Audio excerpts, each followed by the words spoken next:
Hello and welcome to episode 1 of my first series on TEW 2020. As you can see, that stands for Total Extreme Wrestling 2020. Now, just before I get into this, in case you didn't watch the previous video on my first impressions on the game, or you've never heard of the game, you're just like, oh, what's this? I think I'll check it out. TEW is a wrestling booker simulator. It's been going since like 2004, I believe the first version of it came out. Maybe before, I'm not sure.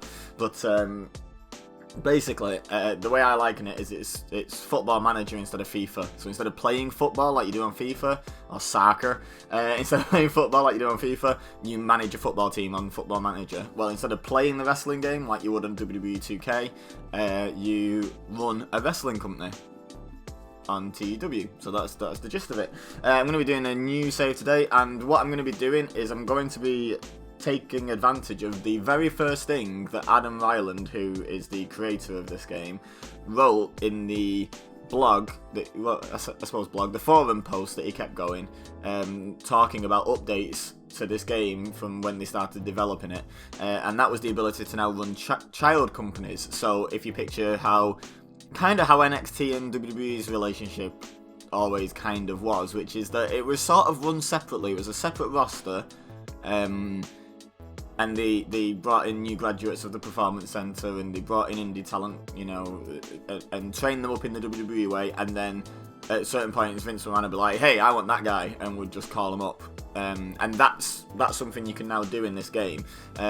Now, this is in the fictional Cornell-verse, just because the mod I want to use to do a real world doesn't work with the beta at the moment, because the beta only allows you to play in January and February of any given year, and the mod I want to play starts in May, so I might have a second series starting either when I get bored of this one or concurrently with this one. I'm not sure exactly what I'm going to do yet, but yeah, the idea is just to basically start the game and play around with the new features, and especially the way that that it works in regard to being a child company, and how that, because it sounds interesting. It sounds like what's going to happen is every so often I'll get like an email from the bosses of my parent company saying, hey, just to let you know, next month or whenever, I don't know what the time period they'll give me is, but at this time we're going to call this guy up. So if he's my world champion at the time, for example, I'm going to have to obviously book around that and take the belt off him. So without further ado, the next thing you'll see on this video is going to be the first show. I'm just gonna present show by show as the main series. However, if you want to watch the whole process that I go through of booking each show and the build up to booking each show, I'll put a card in the corner. I think I'll leave the videos unlisted. I don't think I'll make all these videos public. But basically, you'll be able to click and watch the whole process and then see the show at the end. If you don't want to, then the next thing you'll see will be the first show. So enjoy, or click the card or the link in the description if you want to see the full Monty. Actually, I've just realised I've not even started the game. I should at least show you what I'm doing. Idiota! You're currently playing the trial version. Yes, I know. The real version isn't out yet, game, when I'm recording this. Thank you very much. So let's let it check the database, and boom, there we go. Let's begin our game. I want to turn on Even India. The name for this game is just going to be RIPW, Rhode Island Pro Wrestling. That's the company we're going to be playing as. It's the only official child company in the database, so that's why we're using them. More loading, well, building the game world if you like, making sure it's all working fine. And there we go. So it's just a one-player game. Maybe I'll do a multiplayer game at some point in the future. Let me know if that's something that would interest you guys in the comments below. Is this the same? Yeah, this is the same screen as we saw last time. Okay, so I know who I'm looking for, but I've kind of forgotten the name. Oh, I know what I can do. Search works for, because I thought I don't want to mix everything up too drastically just yet, so I'm gonna stick with the current booker. So now I've just got to recognize the name. No, that's not him. Oh, him. Is that right? Is that right? Protege. From November onwards, Carlisle was head booker of the company under close supervision from Nero, and has done so well that he kept the position even when the prof retired and was replaced by Mean Gene Catley. So Mean Gene Catley is basically the owner, I would think. What does it? There you go, current on as CEO. There, whereas this is the booker. So I'm basically going to be fourth in charge because there's also the owner and head booker of the parent company that I have to worry about wanting to make decisions. So yeah, that's this is our roster, but this is who we are going to be playing as. Now, in terms of user talents, I think the thing I really liked was the ability to just have lucky dip. So I think I'm going to do that. Right, did we get lucky? You can only use a maximum of 30 unless you use lucky dip. So we got 8, 16, plus another 6 is 22, 29, 30. So we didn't get lucky or unlucky. We got exactly 30 points. We got good negotiating, good creativity, and good diplomacy. Leadership and motivated, and silver tongue not so much. But hopefully we do okay here. Let me just quickly check the preferences, and I think I've just done that quickly and cut it out. Hopefully I remember to. Otherwise you just had a lot of silence while I select some settings. So I've tried not to make it particularly easy for myself. I just in fact I think one of the things I turned on actually makes it slightly harder. I just wanted to make it sort of like feel how I want it to feel, the game. Anyway, we're going to play as this character. Yeah, I'm going to remove all the generic guys that aren't really part of the Cverse from the database. And select the company you want to start with. Well, it's going to be Rhode Island Pro Wrestling, isn't it? So I'm going to play as the booker. As look, there I am, already the booker. Please note, that RIPW are a child company owned by SWF. Playing as this company means that you will face restrictions and challenges that do not apply when using an independent company, such as potentially having SWF interfering with your decisions and not being financially independent. Yes, thank you. Are you sure you want to start? Yes, I do, in fact. So, now, the next thing you guys on the regular video will see is the first show. The January 2020 show. They run a monthly schedule as far as I've seen so far. If you want to tap the card or the link in the description to go and see the full experience of me booking the show, feel free. I will absolutely gladly see you over there. If not though, I'll see you at the show. Okay, so welcome to the show. The actual show is going down. Welcome to the continuation. If you're watching the full version, both videos contain this section. So we had a pre-show match. Oh my god. We had a pre-show match where someone broke the nose. Are we joking? Right, so we had a pre-show tag match with Hank Whitman and Hoss Hadley of Southern Comfort. Had embarrassing wrestling. The segment rating was 14. They beat Zach Powerson and Zeke Cromstock. Just because they were my last two baby faces on the roster and I wanted these two to have a tag match, so yeah. Hank pins Zap after a swinging neck breaker. Hoss Hadley broke his nose and still had an in-ring performance of 21. Zeke had an in-ring performance of 9. No kidding, he was off his game. You're joking? You're joking? Dirt sheet, what we're saying here? Okay. This feels like too much information. Zeke got a bonus for charisma and for star quality and still got a 9. Oh my god. Okay, so yeah, the match went 21 seconds shy of 10 minutes and was pretty awful. Pretty awful. Now, we can do the live booking thing. I'm wondering, I have got Hoss Hanley involved in segments later. I'm wondering if I should take him out of it.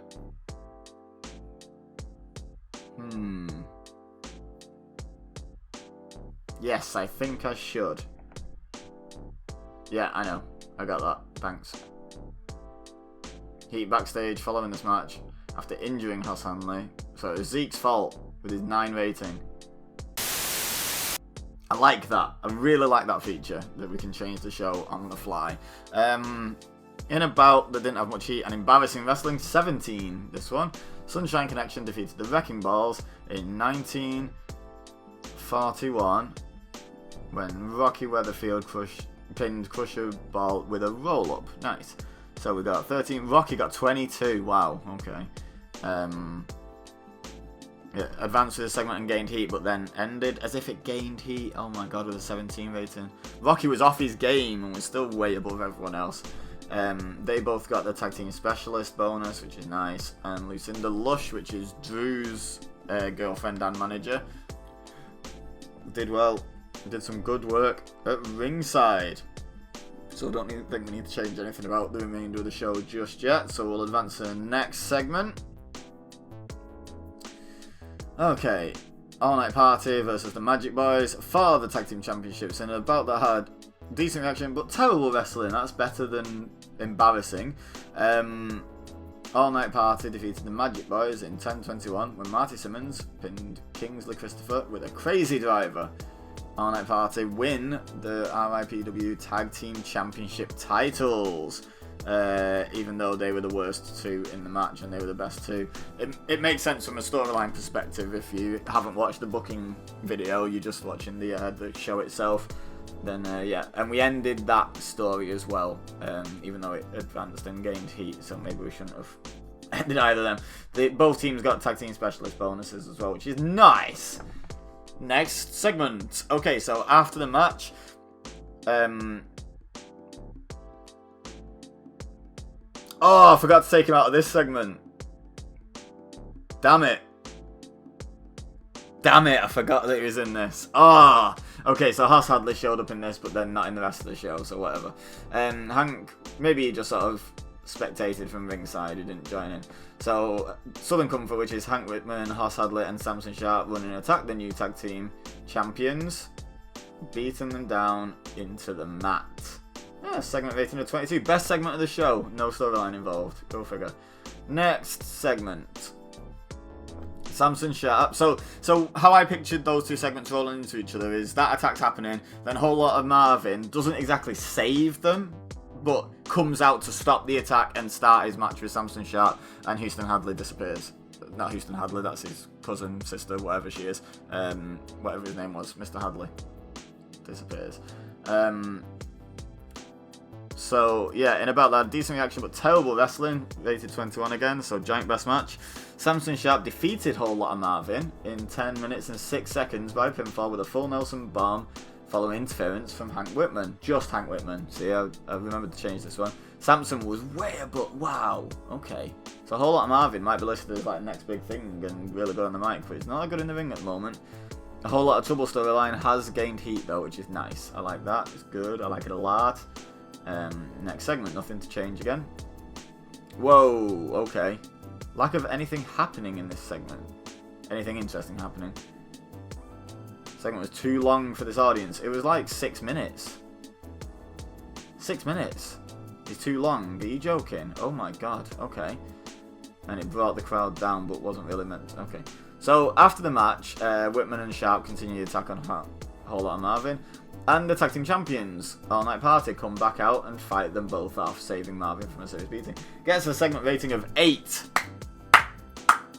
Woo! Good job, guys. So 6 minutes was too long. I hope that's not a general rule. I hope it depends on the segment. But either way, 6 minutes is too long a segment for our ADHD audience. Fantastic. Can I? No, I can't add ADHD in there. Oof, okay, learning curve. Relearning the game. Never had that note on 2016. Not even sure if it was possible. Okay, next match. He was off his game, Willie LaRue, damn it. Okay. But it still wasn't far behind Brian Jewett, so that's not bad. And about that, decent reaction from the crowd, but terrible wrestling. Brian Jewett defeated Willie LaRue in 11:45 by pinfall with a fisherman suplex, following botched interference by Son of Vengeance. Brian Jewett makes defense number 4 of the RIPW USA title. And we've gained heat. Nice. Good. Okay, and it got the crowd buzzing.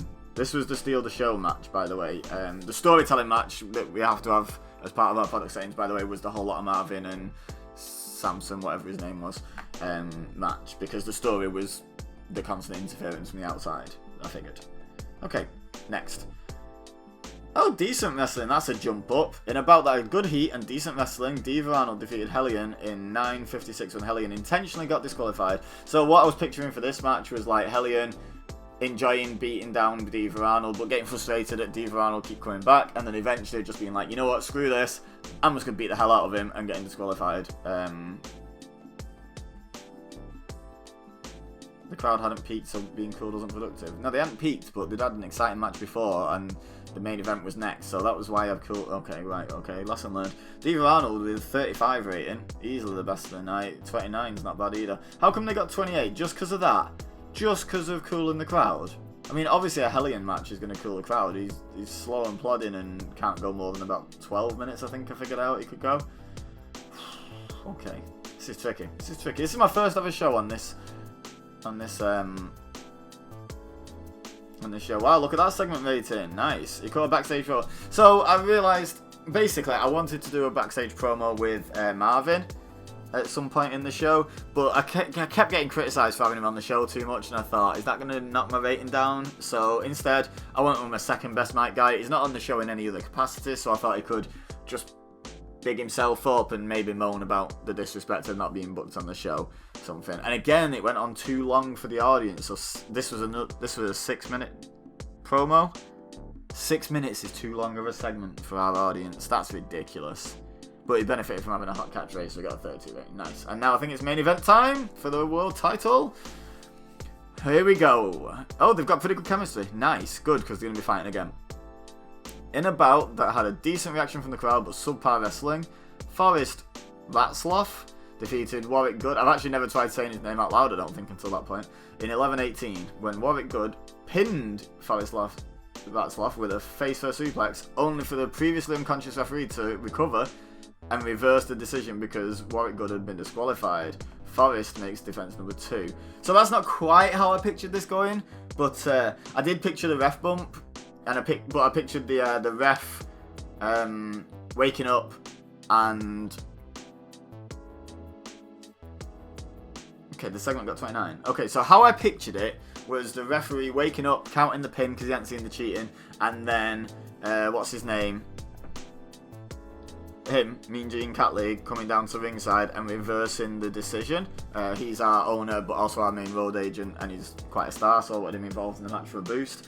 So I pictured that, but then, what that said, I suppose Mean Gene could have got involved, as in he could have come out and been like, well, there's got to be a referee, it's a world title match, so I'll referee it, reluctantly, and then counted the pin, and then the referee woke him back up and gone, hang on, no, like, he should be disqualified, for laying his hands on me. Maybe White Good just knocked out the referee, so the referee wakes up and reverses the decision. I don't know, I kind of still prefer my original idea, which is the referee not seeing what happened, and then the owner coming out and being like, whoa, it's not how we do things here, cheaters don't prosper here, you know, woo, crowd pop, woo woo. He has a face, right, my owner? I actually don't know. Maybe that's the decision maker on how the match went. We'll figure it out when we find out if the owner's a heel or a face. So, yeah, they have pretty good chemistry though, which is nice. And then, oh, well, I've decided the owner's a face. Because, yeah, I had him, Mean Gene Catley and Forrest celebrate. So, yeah, we're going with my original thing of him coming out and overriding the dastardly heels cheatingness. Finish the show. I'm not expecting anything great for a show rating here. You lost us one popularity in one region. We used them too much on the show. Yeah, I know, I heard. What did I get? I got 26 overall. Yeah, that feels fair. That feels fair. Oh, the main event was still our best match. I really thought Diva Arnold and Hellion was going to be, because they both had quite good ratings. But no, we got a slightly better main event. That was poor. But I'm learning this game, guys. I'm learning this game, so try not to lynch me too much in the comment section. Make speech. Yeah. So I feel like Diva was by far the best individual performance. And I think, who was better in the main event? I can't remember, you know. Can't remember. I know, I'll tell you one I do know. I know Samson did well. And,